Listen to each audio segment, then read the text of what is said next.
Hi, I'm Alistair Routledge with Aardvark McLeod, and today we're exploring the beautiful Leon region in northern Spain.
I'm joined today by our wonderful host, Diego Martinez from Fly Fishing Leon.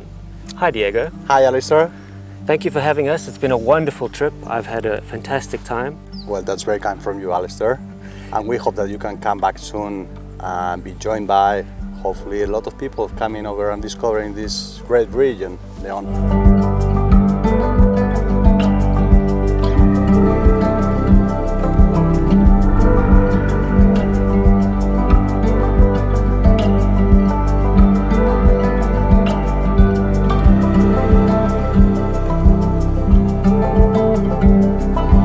Firstly, could you give us a little background on the region and its history with fly fishing?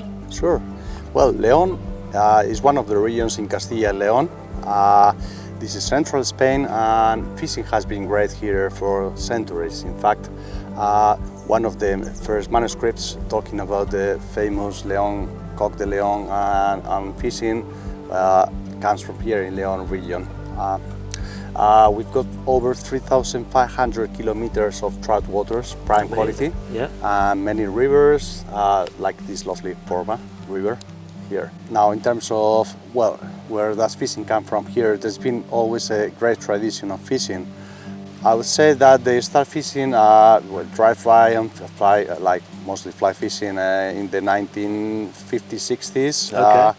Because there was a number of European fishermen that brought that fishing to Leon. Right. And since then, we had lots of people here. We got world champions fly fishing, and we are joined every year by several foreign fishermen that come and enjoy these waters. Right, yes, you guys have a very strong tradition of competitive fly fishing in the region as well, don't you?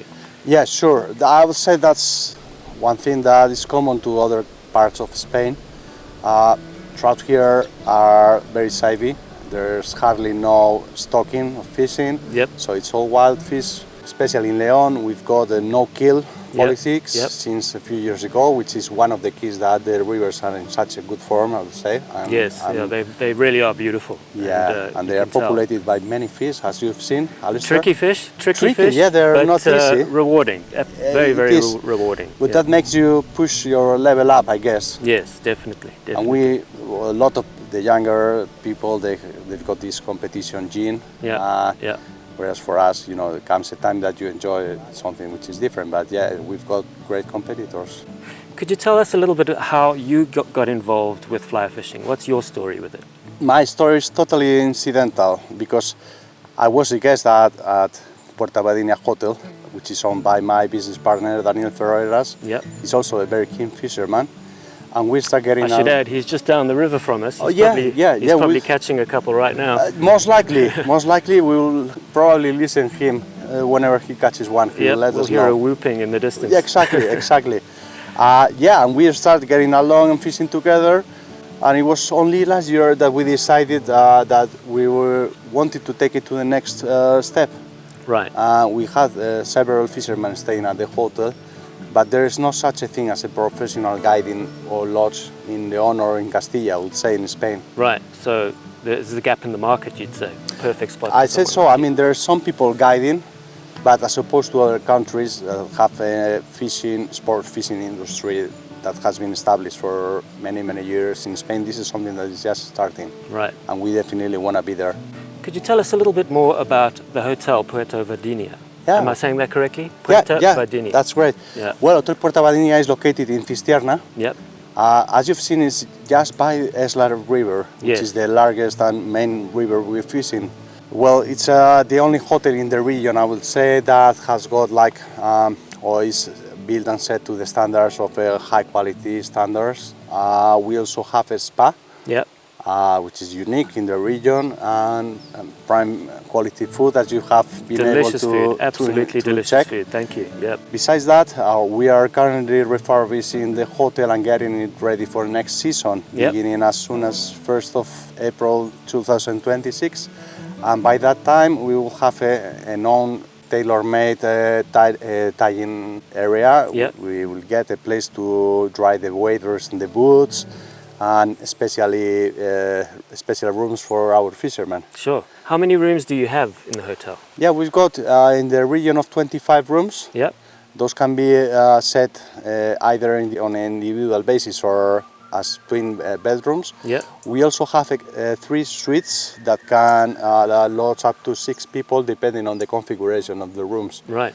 Yeah, but we can basically, our motto, I would say, business-wise, is we're gonna make our guests' life, this experience, the most rewarding possible for our guests. So we are looking forward to basically listen to our customers and adequate our facilities to our fishermen. Absolutely. Yeah.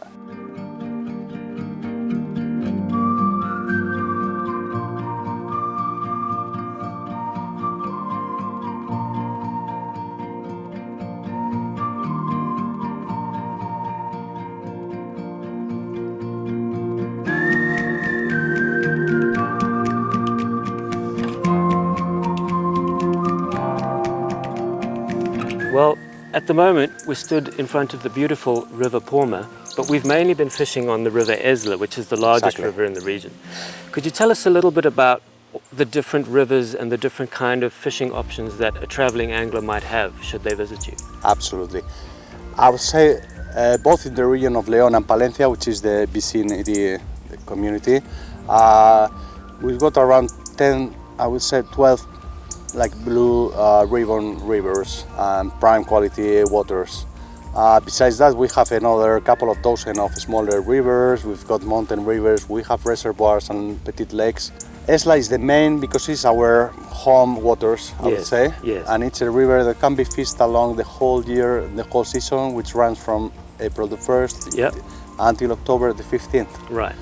Whereas the river, fluctuates in the amount of water it carries. Yeah. It's fishable around the whole year. Yes. And so is Porma, which we are fishing now. There's other natural rivers that get too low in the summertime, Yep. but this is not the case with the rivers we fish mainly. Because these rivers are tailwaters, aren't they? They're fed by reservoirs. Yes, Yeah. yes. We also feed the the headwaters, depending on the conditions. So Sure. that allows us having a huge flexibility. Yes. Yeah, there's definitely something for everyone here. Yeah. Yeah. I mean, but there's some customers that prefer and are keen on fishing wide rivers. Then hence we can fish the headwaters Yep. and do hiking in the mountains if that's what the client is looking for. We can also fish this type of rivers that are accessible to everyone. We can fish other rivers that you can access from the car, let's say. Sure. You can Yeah. walk right down to it. Yeah, exactly. From the parking lot. Only yeah. this time of the year, because it's the end of the season and the rivers are a bit low at the moment.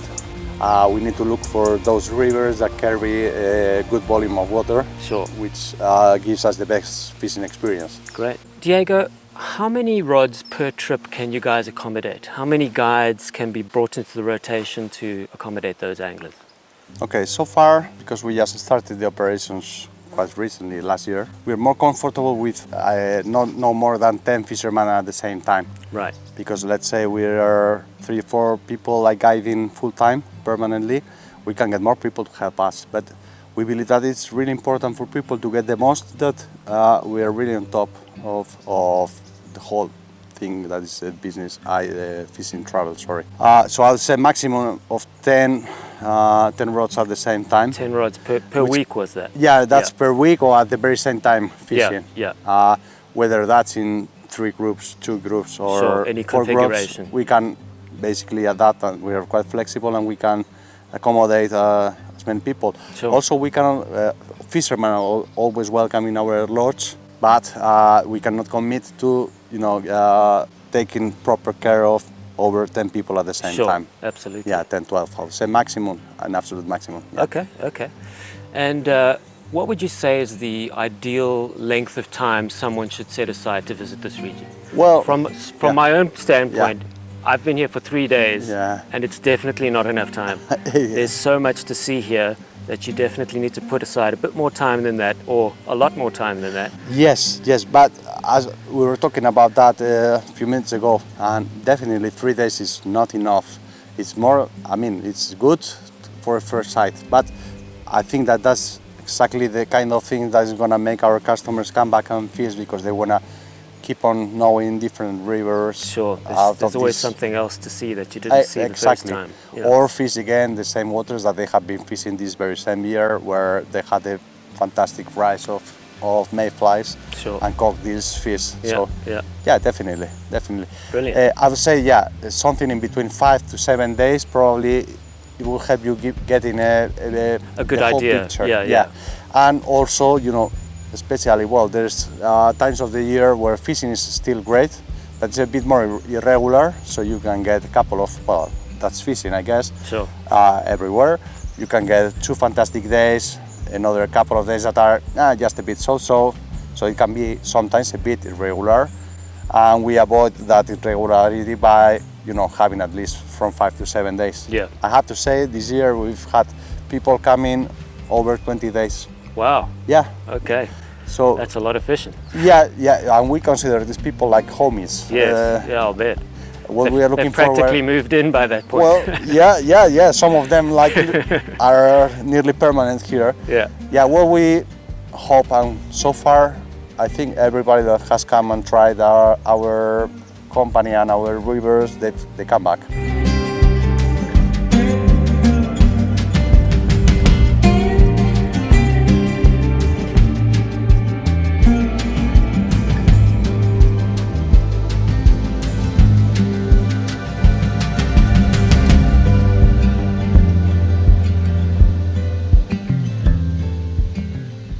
What kind of tackle should people be bringing along to fish these beautiful rivers?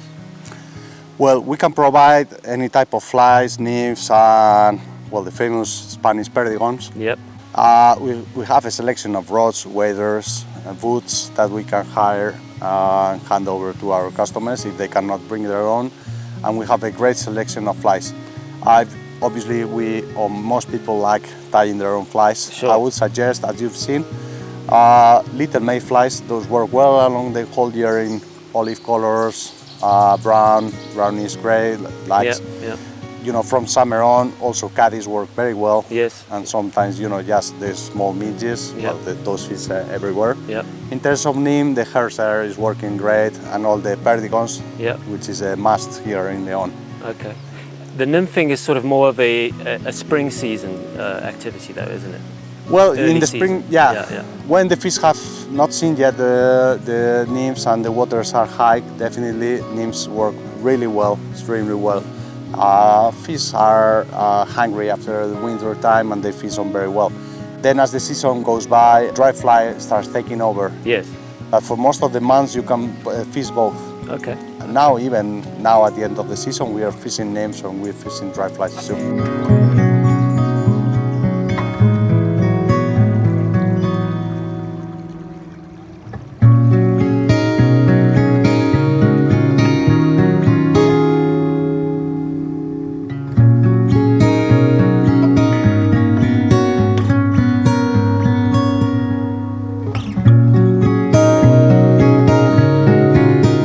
So Diego, trout is the main target here, obviously, but I've seen some beautiful big Iberian barbel. Yeah. And are there carp in the lower reaches of the river? And what other species could one catch here if they were so inclined? Yeah, as you were saying, trout is the main species here, and our main target, brown trout mainly. Yeah.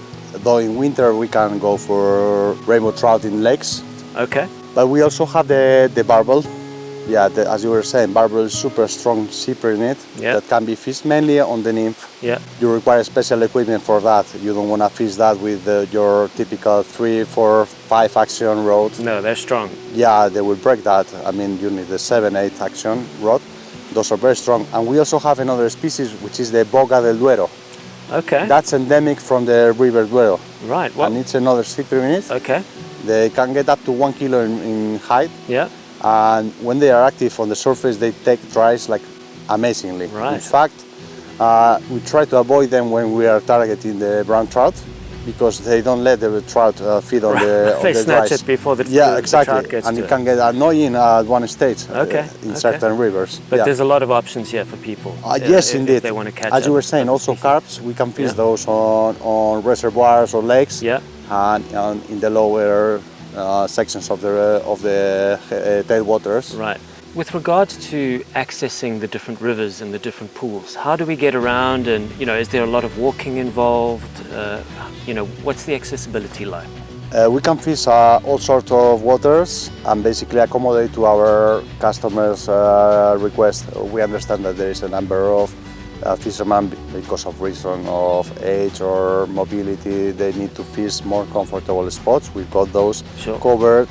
We can also, as I was telling you, just hike for a whole day and not see a single car or people in the river. Right. So the choice for rivers depends on our client's request. Sure. One thing I haven't mentioned is that we try, whenever we've got people fishing here for 5, 7 days, let's say, or even more days, we try to never repeat the same spot. Sure. As you know, Spain has no private waters. Right. Hence, all the waters are accessible to the main public. Only there are certain parts like this fantastic coto that you need to book in advance. Sure. So if you're planning to come in and visiting us, the sooner you contact us, you contact Aardvark, McLeod, that will help us, accommodate to our clients' request and make sure that we've got access to all the fishing, prime fishing waters. Yeah, you got to get all those licenses. Exactly. Right. It takes a bit of time. Yep. It's not rocket science, but it takes a bit of time. Sure.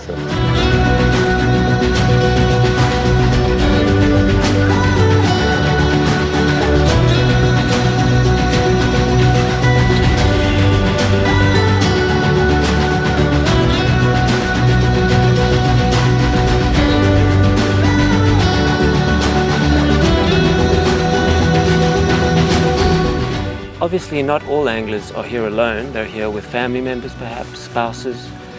What kind of things are there to do for these people in the region? Yeah, and not only, as you were saying, for people accompanying our fishermen, but also for the longer flight fishing trips. Sure. There's some days that our customers prefer to rest or do all sorts of activities. I would mention a few that we can do. Some of them you've tested, Alistair. Yep. Incredible food for one. Yeah, this is the place you want to be in if you are into food, into nice wines. Still a bit below the radar, I'd say, as opposed to other regions in Spain that get a lot of eyes on it. Leon is still below the radar, also for fishing, I would say. Yeah, definitely. But there's a number of things you can do, like hiking, canoeing, kayaking, mountain bike. Leon, the capital city, is just a few kilometers away from us. Yeah. You can go there and make some shopping. There's some Roman churches that are top of the notch. Yeah, beautiful. Leon, I don't know if you know it, Alistair, but it's the first parliament in the world was set here in Leon. Really? Yeah, okay. And Leon is a city founded by Roman legions. Yeah, there's a lot of history in the region. There's a lot of history, and besides, and on top of that, is the center of Camino de Santiago. Yes, the famous which is trail. the pilgrim, the pilgrim to Santiago de Compostela, and it's in the middle of it. So plenty of things to do. And where the hotel is based, the town of Sistiana, that is right in the foothills on the edge of the national park in the Picos de Europa. Yeah, it's very well spotted because I had forgotten to mention. Yeah, Sistiana is the gate to Riaño National Park and Montpodre. It's a huge reserve. You've got bears, you've got wolves, you've got European bisons that you can go and get to visit too. I mean, for animals, it's a great destiny. In fact, there's very good hunting for those aiming at, catching some nice game. Sure. And we can help with that too. Okay. And the final activity is mushroom picking. In fact, the season should start Autumn quite time, soon yes. here, Yeah, and it's people a good time for it. Are really into mushrooms here. Yeah, Okay, comes the great. time too. Now, Diego, this region is famous amongst fly tyers for Gallo de Leon, the fantastic fly tying material, also known as coq de Leon to other people. Could you tell us a bit more about that? Yeah, of course, absolutely. Well, coq de Leon has been around for centuries, as I was telling you before when we were talking about the manuscrito de Astorga manuscript. Yeah. It already talks about the famous coq de Leon feathers and how to build the best flies with that. Yeah. The tradition has been that here in Leon, they use those feathers to build in wet flies mainly, which is the ones that have been fished in Leon for ages and decades Amazing and looking centuries. flies, by the way. Yes, you've seen Beautiful. those. Those are, they are as opposed to dry flies or names. People did that by hand, like manually, with no Without a vice. vice, Yeah, incredible. which is, to me, is totally astonishing. Yeah. Now that adapted in the times, some of those cocks were taken to the States and were bred with other kinds of fox. The ones here, we use them mainly for dry flies to make the tails and also some bodies, and also for names. You can use it for whatever. What makes it totally different is the brightness of the feathers. Yes. And you have been able to watch those. They look they're quite amazing. Amazing. We've got access to some of the best farmers for coq de Leon feathers. Yeah. One of the visits that we can include for our business parties is a visit to see those cocks where they are bred in Curweño Valley. Yeah. And even buy some Presumably feathers. buy some feathers, yeah? Yeah, exactly. Believe me, the prices there have nothing to do, and more than that, the feeling that you are buying it from the original source. From the source, yeah. Amazing. That makes it amazing. Amazing. One thing which is very curious about coq de Leon feathers is that they say that they can only be bred in Curweño Valley. Right.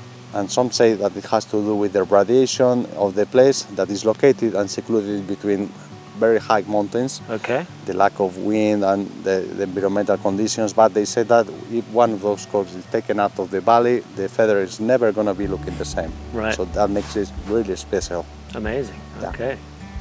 Now, Diego, I think in the days that I've been fishing here, what's really struck me about what makes this fishery so unique is all the different options you have available, the different kind of water types, the flexibility that one has.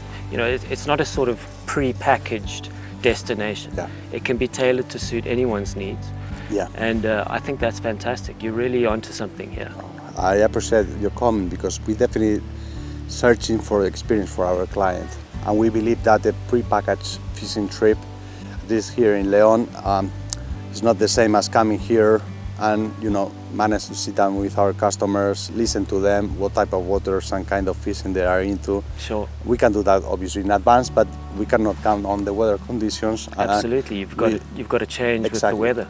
Yeah. We have the flexibility to make plans as days go by, but what we definitely try is to adapt to our clients' requests.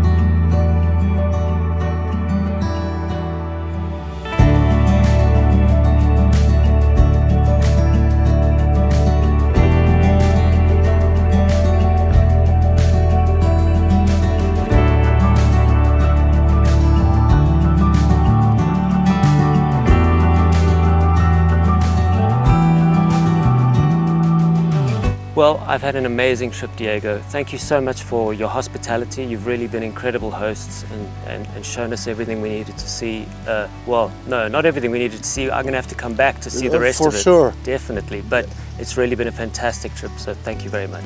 I appreciate it, and you are more than welcome. Please come and visit us. You will not regret and you will have a great time for sure. I look forward to it.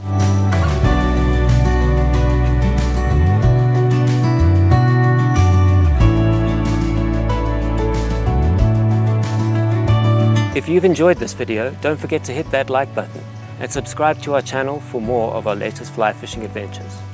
We'll catch you on the next one.